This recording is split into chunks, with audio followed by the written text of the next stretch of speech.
Hey everyone, it's Bob Pulver. Welcome back to the show. Today on Elevate Your AIQ, I'm joined by Lisa Yokana, an educator, innovator, and leading voice in reimagining the future of learning. Lisa has spent her career transforming how we think about teaching, bringing maker-centered learning, design thinking, and entrepreneurial mindsets into K-12 education. In our conversation, we explore how AI can serve as a powerful disruptor and catalyst for rethinking everything from classroom instruction to lifelong learning, student agency, and workforce preparation.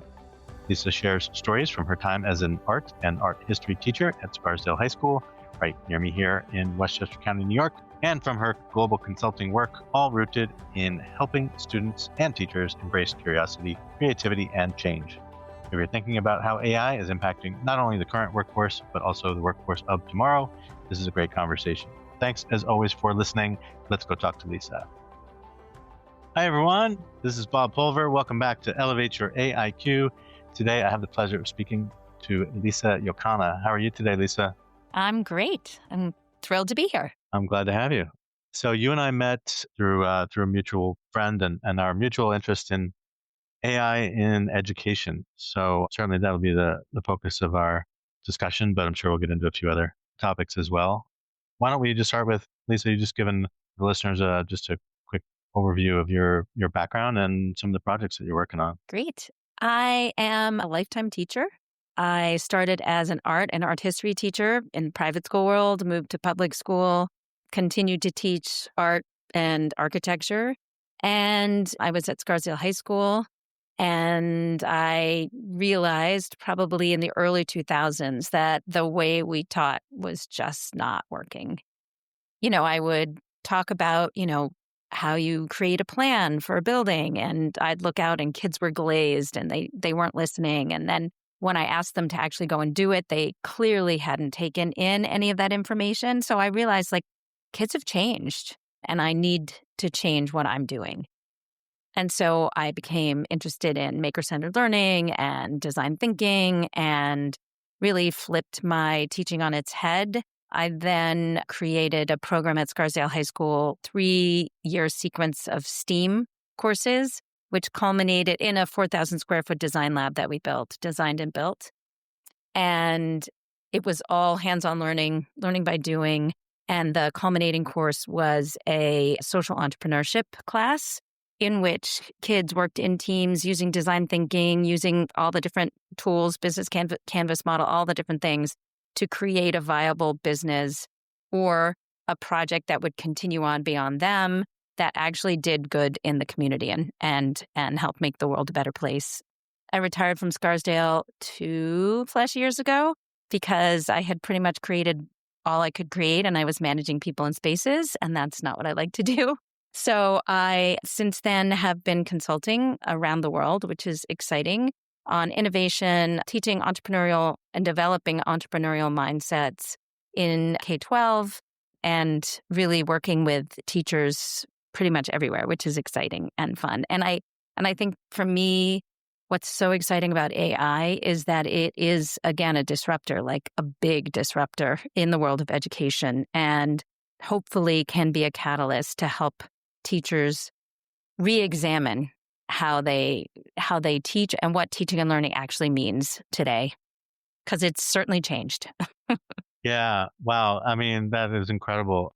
I feel like you were light years ahead of where most people were thinking, not only to incorporate some of these concepts that we traditionally think of as part of, being, within an enterprise, working on how do we build better products and services and going through those journey maps and empathy maps and things like that you've incorporated. But even just like the mindset that you had from the very beginning in terms of the acknowledgement that this isn't just about the students and, why can't they pay attention? Why can't they learn? But how do we help them learn how to learn? How do we help them absorb the material? How do we, in some cases, I imagine, create a more personalized, learning experience for kids who might learn in different ways? And I think it's even bigger than that now. It's content is always the elephant in the room, right? Like teachers feel they must teach content. And, we have a system of SATs, ACTs. We have this huge system that, determines who's going to college where and who's going to be successful. But I think the big question is content really, what content is really important for students to learn, and what can they master on their own? More importantly, thinking about like, what skills do we want? How can we as teachers prepare students for a world that we don't even know what it's going to be like, right? And I think we can all agree that technology is changing so quickly. AI is changing so quickly. We don't know what jobs are going to be. We look at our kindergartners and we think, I have no idea what the world is going to be like when you graduate. I have a 2.5-year-old grandson. I'm like, I have no idea what the world will be like for you when you get out of college, if you indeed do go to college. So I think we really have to focus on what's important. Like, how do we teach kids to learn? What does it mean to be a lifelong learner?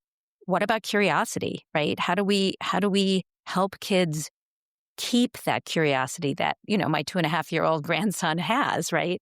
And, traditionally school has kind of beaten that out of kids. So how can we flip that and think about what are the skills and capacities, ways of thinking that our kids need to be successful?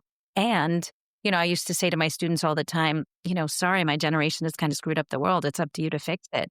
But I think that's becoming a bigger and bigger issue, right? I mean, sorry, guys, but there's some big, huge, heavy problems out there. And a lot of our high school kids and younger are really concerned about them. And yet they're so big that they're paralyzing, right? So how do we give kids a way into those? How do we give them a way of thinking about them? How do we create agency in our students, right? Because I think we have a generation of very passive kids. That's been my experience in the classroom in the last 10, 15 years.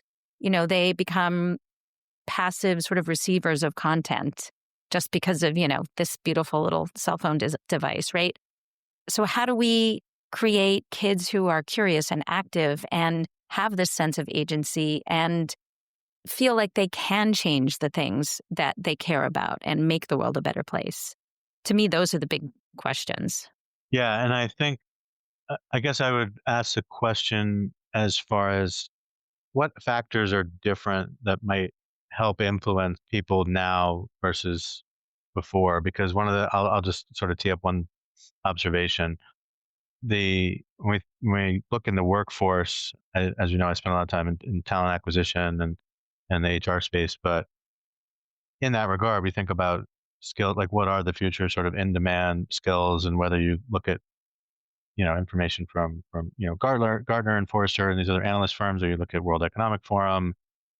In general, people are acknowledging that these technical sort of hard skills are not the durable skills of the future. It's these human skills around empathy and critical thinking and storytelling, and how do we nurture those types of skills. And so I feel like there's this view now where you at least have some influence, back towards the education system that says, I don't know what you guys are teaching or how you're teaching it, but if you're worried about, memorization and, some of these hard, skills to prepare them for the workforce, you're actually misaligned with what we're looking for going forward. So I guess that's one observation that I've had, to say, is what we're seeing and anticipating for the needs of the future workforce, is that sort of trickling back down to higher ed and then into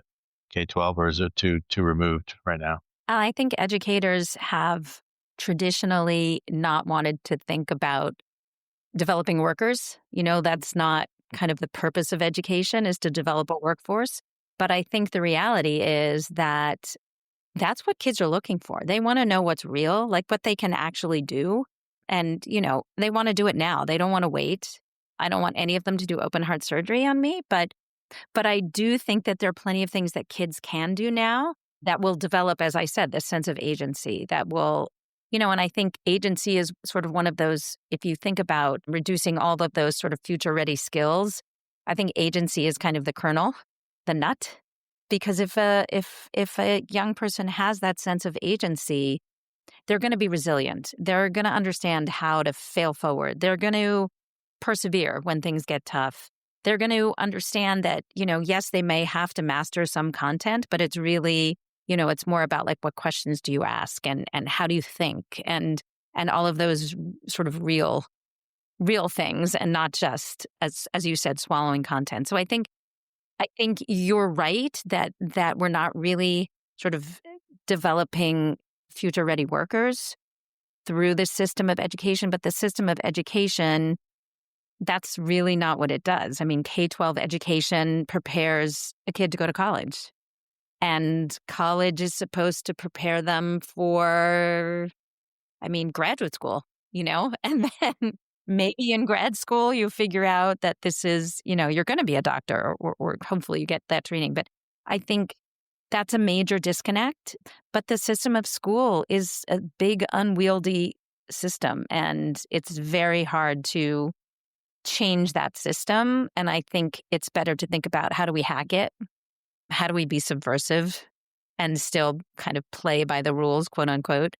So I think as someone who does what I do, which is teach teachers and work with teachers, you have to recognize that, I always say, it's the elephant in the room. It's the content, right?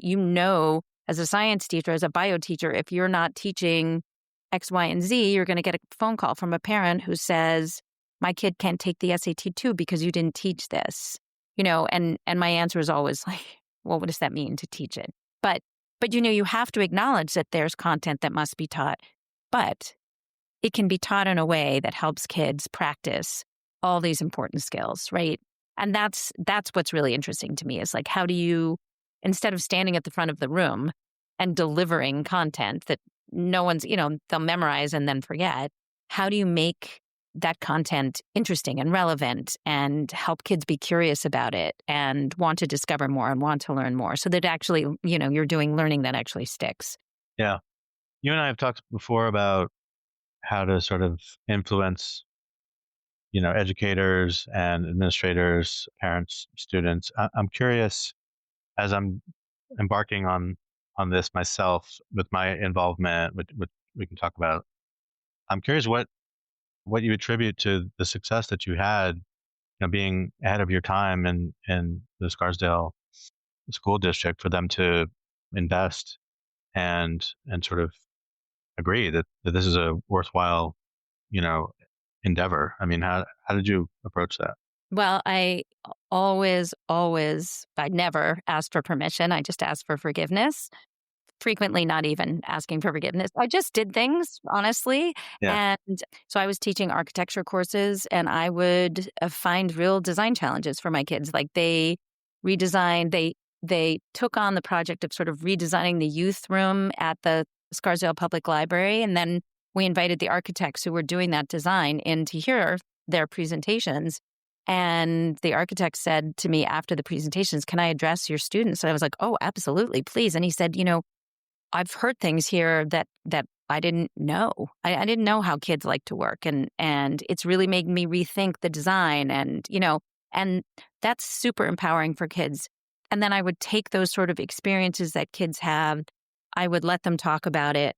I would, of course, capture it, and then I would publicize it. I would just get it out there, and I would do things like, I would say like, "Oh, can I be in the gym for the next 2 weeks during these periods?" Like, my kids are going to be building furniture, out of cardboard.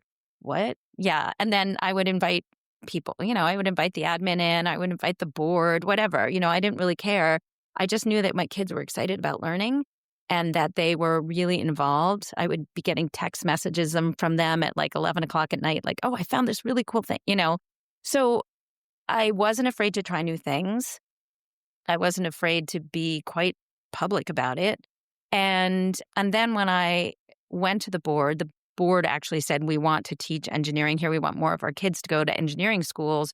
I suggested and then interviewed kids who were Scarsdale grads who were in engineering school or out of engineering school, and said, "How could we have better prepared you?" That was a very politically correct question. And kids all said, like, "I understood the theory, I just didn't know how to do anything." So I used that. And then I used research. There's a project at Project Zero at Harvard Graduate School of Education around maker-centered learning. I used all of their research. I used research around design thinking. I had worked with IDEO. So I brought all of that to the board and just said, look, this works. Kids are excited about doing this. This is the way to make learning stick. And they believed me. So, but I think that sort of willingness to just try things, not being afraid to fail. And it's something that I do with all my teachers too, that I'm working with in professional development experiences. I'm like, you just have to try something, and you have the permission of the administrators who are here to try something and fail. You may not be successful, and that's okay, because it's hard to be a teacher and feel like you're going to try something that's not going to work. They're not your kids, right? But you can say to students, all right, we're going to try this. Not sure if it's going to work. Let me know what you think. And kids are so willing to go on that adventure with you. So yeah, I think not being afraid to try things, just to hack the system. And it's really exciting because kids get excited. They get excited to learn and excited to do things. And as an educator, that's what you want. First of all, they could witness, if they were observing, they could see the excitement that the kids were having, right? As opposed to, oh my God, I can't believe I have to go to this class. This is so boring. Like, we might as well have a substitute. Like, this is just, yeah. So I think that kind of immersive environment and people bearing witness to that holds tremendous, I guess, influence over saying, hey, it is okay to try some of these new approaches. At what point did like parents get involved, or did they not get involved? Parents got very involved, actually, because the project itself, the Design Lab project, actually was the first time the budget hadn't passed in 35 years. So thanks to the Design Lab. And so parents actually formed a foundation, a parent foundation, which Scarsdale was a little bit late in doing that. A lot of the Westchester districts have them.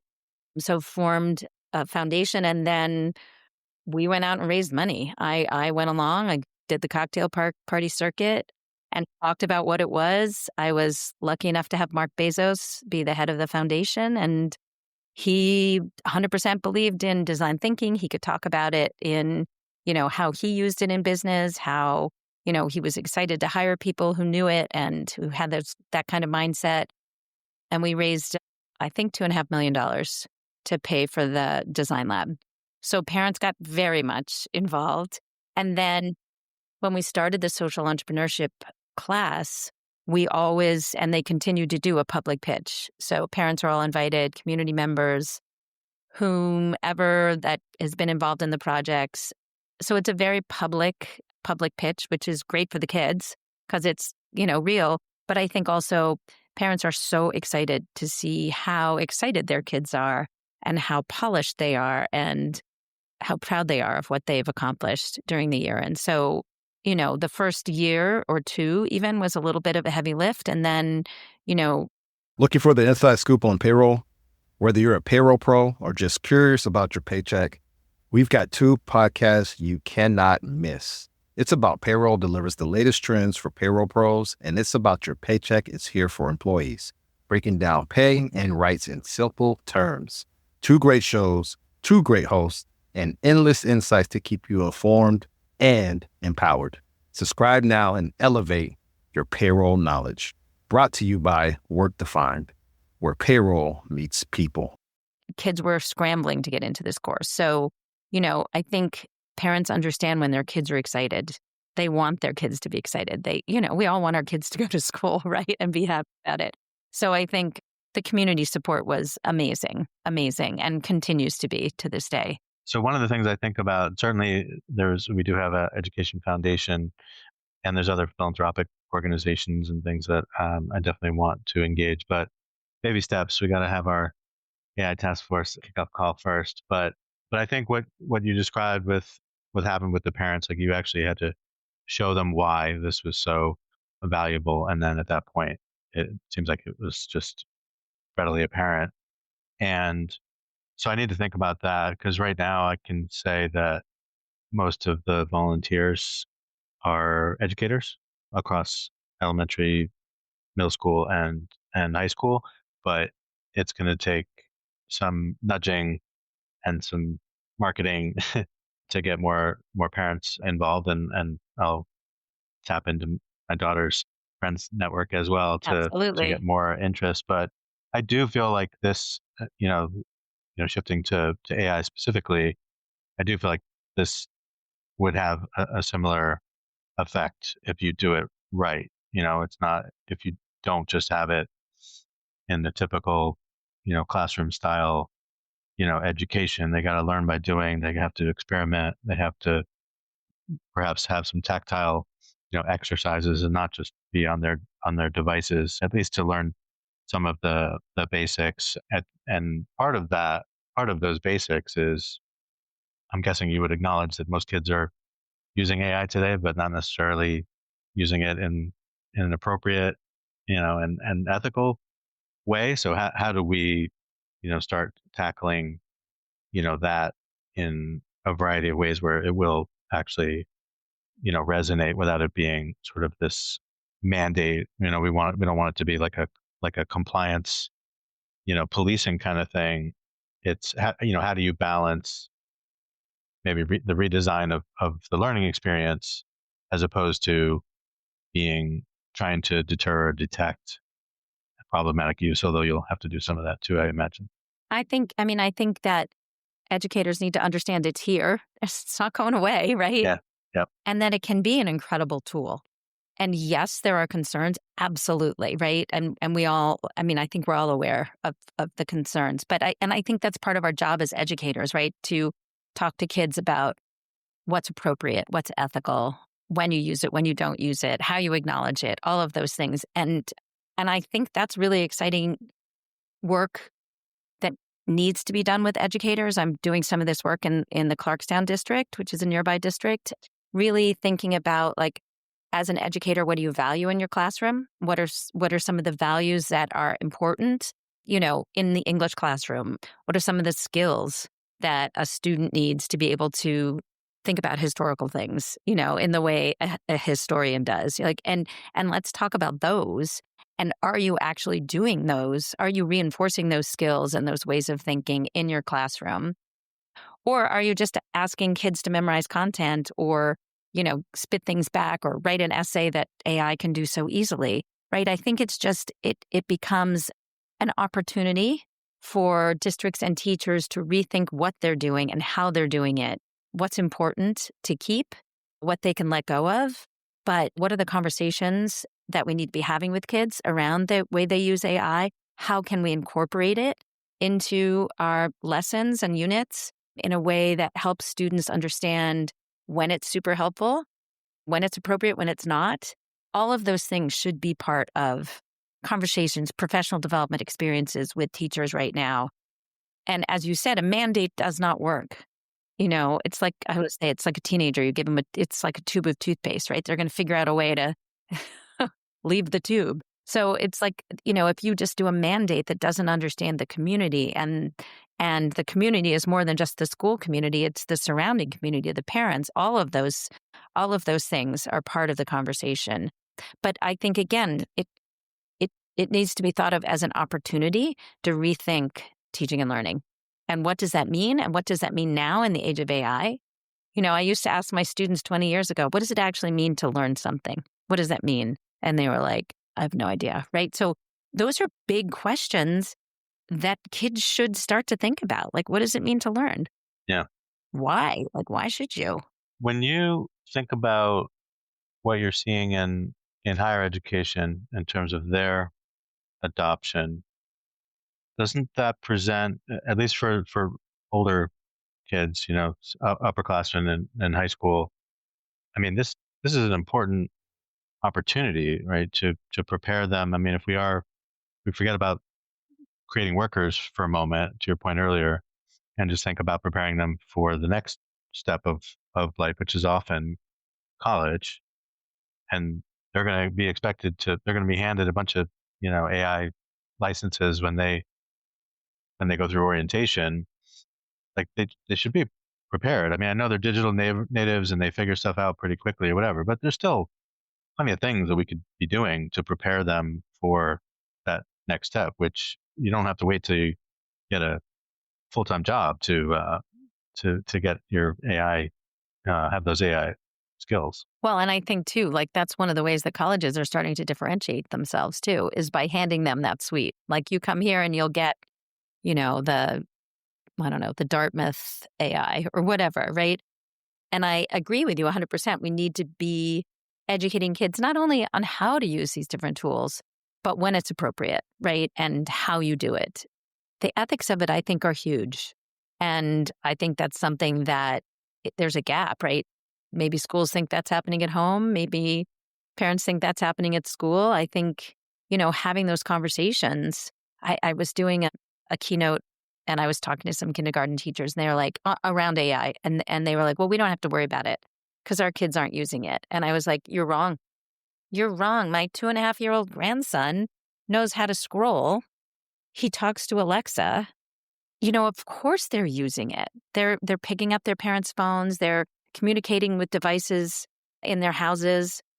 You cannot assume that they're not, unless they're Quakers. I don't know, like unless they're in a anti-technology, Yeah. right? Yeah. But so I think we have to assume that all kids are using it. And it's important, even at the youngest ages, to say, that's not a person, right? Alexa's not a person, right? That's a computer, right? And then like, what's a computer? Let's talk about what that is, right? So I think, to think that kids aren't getting it at all ages is crazy because they are. And I think helping students understand that, it's a machine. It's an algorithm, right? It's got its limitations. It's, all of those things I think are really important. The other thing I was thinking about is Westchester County, and in particular this area that we're in, Scarsdale and Ardsley and towns like that. They do have a very high, graduation rate, and not just graduation rate, but people that do go on to four-year universities and institutions. And I think between that and 2-year programs, I mean, it's high 90%, 98% or something like that. But, for those current, kindergartners, first graders, I don't know that that's going to be the case. Not necessarily because of disruption to the labor market and AI is taking all these jobs or whatever. It's more about, well, if you become AI literate at such a young age and you figure out how to do more with less and augment your own, capabilities, it is very difficult to predict whether that higher education will have. I mean, people are already questioning whether the ROI is there for higher education. So I guess part of what I like about your, the work that you've done previously in the Scarsdale district specifically is once people's eyes are open to what's possible, they really can control their own destiny and they really do have the agency to do whatever they want. So you could say, well, college is a necessary step because I know I want to be a doctor or I want to be a lawyer. And certainly there's personal growth that occurs during college as well. But if you're only going to college so that you can get a good job, I think all bets are sort of off when it comes to, a decade from now. Yeah, I 100% agree. I mean, I can't predict what's going to happen. None of us can, right? But I would say that learning to use AI, and it's the same thing. I think it comes back to this sense of agency. Whether you're using a tool like AI or, thinking about developing your own business or whatever it is, like if you have that sense of agency, you have agency over your own learning, right? And you're going to think about your future differently, And I think a lot of colleges and universities are becoming increasingly a place where people go to, like I call it learn to adult. It's a lot of money to spend to have your kid learn to adult. It's just a lot. And God bless the people who can afford it. That's awesome. But I think, the other thing I wonder too is that, some of these more hands-on trades are still going to be there and are still going to be necessary. And, perhaps kids think more about going to a trade school or, doing something more hands-on. And I think perhaps that will also take some of the people away from this sort of push for college. I don't know. I think the reason college not survives, but I think the reason that sort of this population from Westchester or whatever continues to place such high importance on going to college is because their parents did, and that was how they became successful. And I know that one of the things you have to think about it is, as a teacher, is that, you've got parents who went to school, 30, 40 years ago, right? And that's how they became successful. And that's all they know. They don't know other ways. And it can be very scary for them to have a child who says, I don't want to go to college. It can be devastating. So I think, I know it's different in different parts of the country and different parts of the world. But here in this, in the Westchester area, I think that's, and in other areas like that, I think that's something that will continue because that's how people have realized success, gotten to where they are. Yeah, I try to acknowledge my own biases in this area because I kind of resemble those remarks. So yeah, I graduated, 30 years ago, but I didn't need the degree from the school that I went to get the first real job that I had and to find success and to, chart my path forward through my career, whether that was navigating a large enterprise like IBM, probably 15 different jobs in my 22 years up and down the offices on the East Coast. But certainly as I did, find new opportunities, it didn't hurt having, my degree and that the cachet of that school on the resume. But I also, being in the talent space, I also recognize that where you went to school, let alone if you went at all, is mattering less and less. And some of these AI skills, like how effectively can you, learn and work with AI and be that much more effective? If I can have the time to productivity at a new job cut in half or by, 3/4, and all that institutional knowledge is essentially a conversation away from some AI assistant or agent that a company has developed, then how is that not a viable path, right? So I try to keep these things in perspective. I mean, my daughter's a senior; she's literally applying to college right now, so I'm not stopping that train. But if she was 7 instead of 17, we'd be having a different conversation. Absolutely, right? Absolutely. And I think it's an exciting time to be a student. If we can allow them to think differently and take charge of their own learning, I think that's amazing, right? And can open up all kinds of new possibilities for them and for others. Yeah, but again, the system of school is pretty daunting. Yeah. As you think about not just your experience in Scarsdale, but as you have these conversations and you talk to clients and educators all over the world, what kind of like patterns are you seeing in terms of either like public versus private schools and their adoption rates? And I guess my other question is, is there an actual like AI course, or is it more about embedding it into the curriculum that exists and changing how you teach those other subjects? So I think it's very different here versus other countries. So I've been working in the Mideast, and I know that there are a number of countries in the Mideast that are seeing it as an opportunity for their young people to differentiate themselves and an opportunity for their countries to differentiate themselves. It's a tool that if they can harness it and they can learn to use it and they can raise kids who are not afraid of it and are utilizing it and becoming more efficient, they see that as a tool and a way to differentiate their countries and sort of come into the international conversation in a different way. And I think that's incredibly exciting. In the US, I have not been in a school district, public or private, where the head or the superintendent has not said to me in the last 2 years, the thing we're most worried about is AI. We don't know what to do. And I think, I've done workshops on creating a policy, having conversations around creating a policy, having conversations with your teachers. Like you need to allow people to talk about what they're afraid of they need to begin to even understand it. A lot of teachers don't. And, that's unfair because you've got teachers who are early adopters and super excited about it. I mean, I can name like 3 young teachers, not necessarily young in age, but young and excited teachers who are using it and embedding it in their classes. So I think it's complicated. And I think, again, it's a community conversation based in values. What do you value? What do you value for your students? A lot of schools are doing this portrait of a learner in New York State, and that should be part of that portrait, right? That should be, technology ready, technology able, able to use all these different tools and learn new tools on your own. So I think, communities are all different. People feel different ways about it.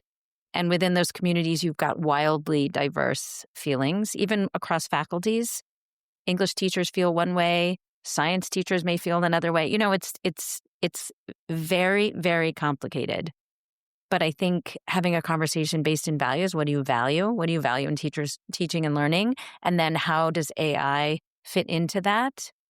I think that allows you to begin having these conversations, because you can't say to someone, well, valuing authenticity in an English classroom is not good. Or, so I think coming from that place of I value, and I feel that this is important for students to learn in my classroom, I think that's a great way to start conversations with educators. And then you can get to, if that's your value, then how does AI come into the conversation, right? Is it something that you worry about? If it's authenticity in an English classroom, okay. So what do you do? How can you use AI to help students write better, in a way that helps them still develop their own voice? Because I think that's a concern, right? What does it really take to lead with impact in today's ever-evolving world? Welcome to Inside the C-Suite, the podcast where influence, energy, innovation, and empathy converge. Hi, I'm Christy Honeycutt, your host. Join me as I sit down with the boldest voices in leadership, visionaries who are not just making decisions, but making a difference. In every episode, we explore the heart of leadership. How do high-performing leaders harness their energy? How do they lead with empathy without losing their edge? How do they turn disruption into innovation and pressure into purpose? You'll hear unfiltered stories of adversity, resilience, and the raw moments that shaped true influence. This isn't about perfection. It's about presence, passion, and the energetic exchange that fuels transformation. Inside the C-Suite is your invitation to lead from a deeper place, with intention, connection, and courage.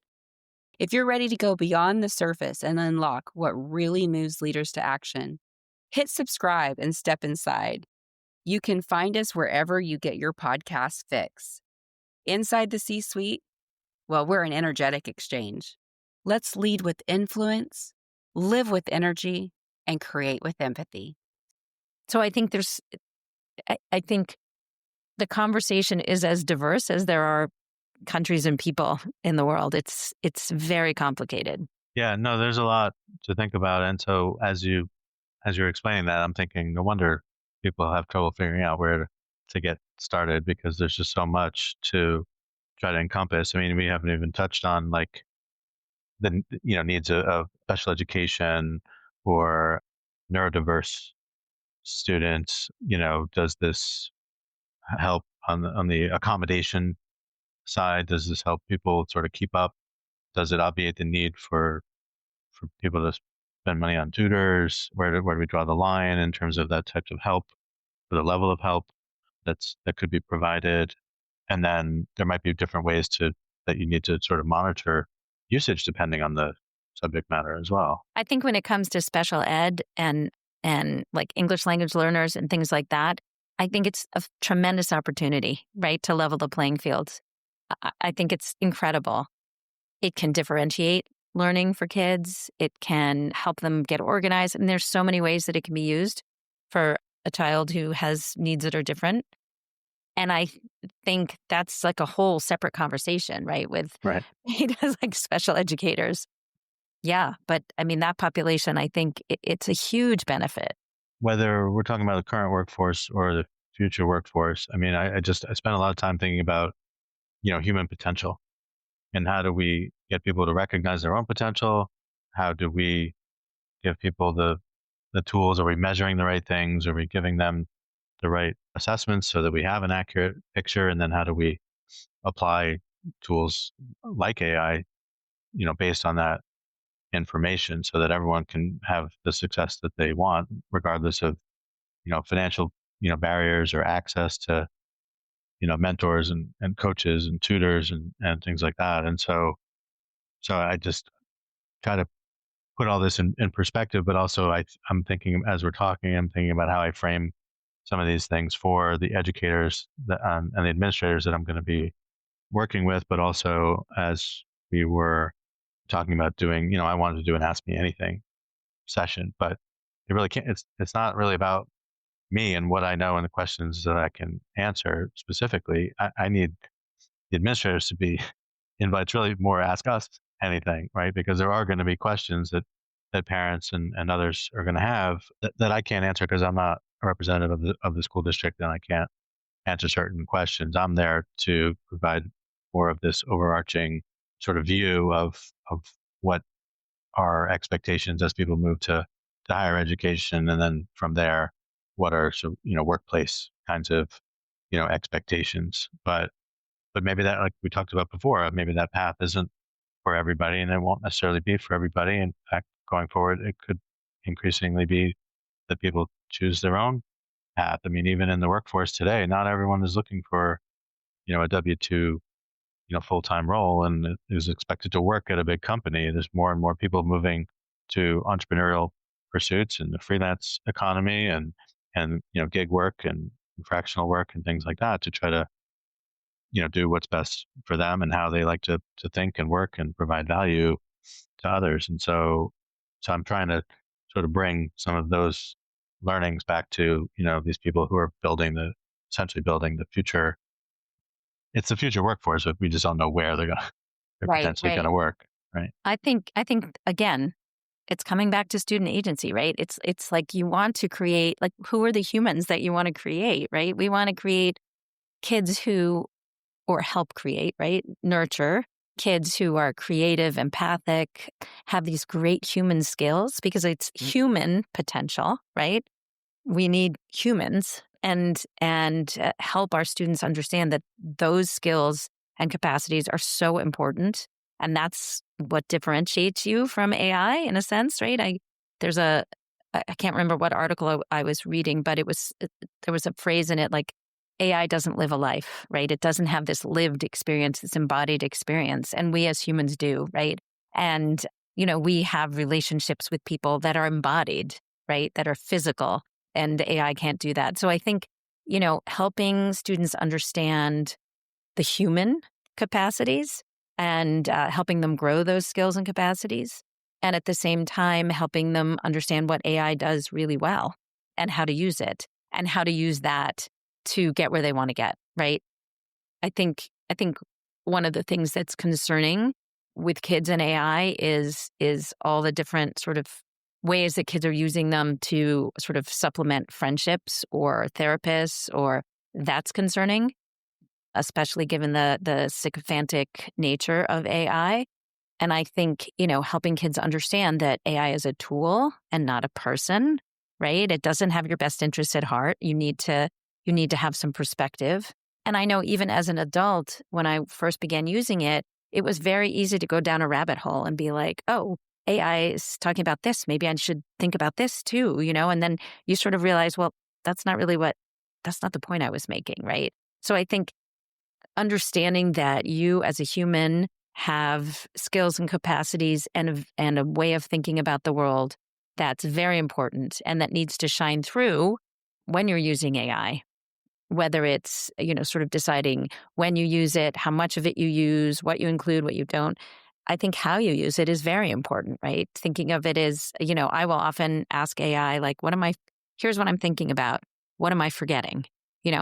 What am I not thinking about?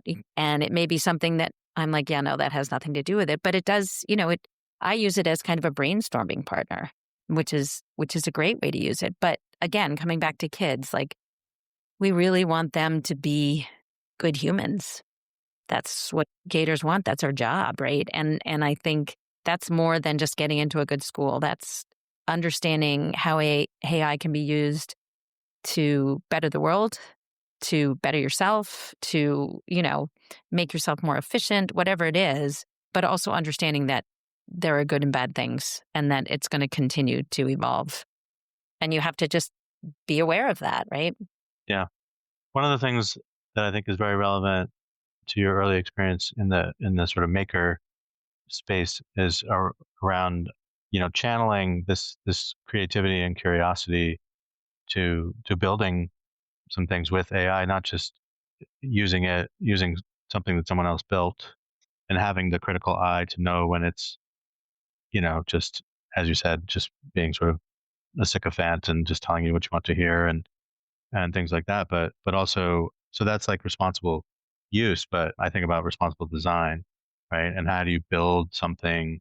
How do you teach them how to test something, or under the umbrella of ethics and explainability and things like that? Because I can imagine, if you and I were to spin this up right now at my daughter's high school, like, and show people how to build stuff, whether that's in like a tool like Lovable or Base 44, or it's, stringing workflows together in like a make.com kind of tool, like they're going to push the limits, right? And so you've got to teach them almost how to be like an ethical hacker or a red team member to know, like, you got to keep trying it and see what it could do, intentionally or unintentionally, right? Yes. Intended and unintended consequences. Yeah, exactly. That's the big part of ethics, right? You have to learn to think. I mean, it's empathy. You got to learn to think about others. How could it be used for good? How could it not be used for good? Yeah. Who could it affect? And there's all kinds of stuff with bias, all of those things, right? The special ed stuff is fantastic, but there's also bias involved. So yes, I think hugely important to think about all those things. And I think that's part of the problem is, as an educator, that's overwhelming. Yeah.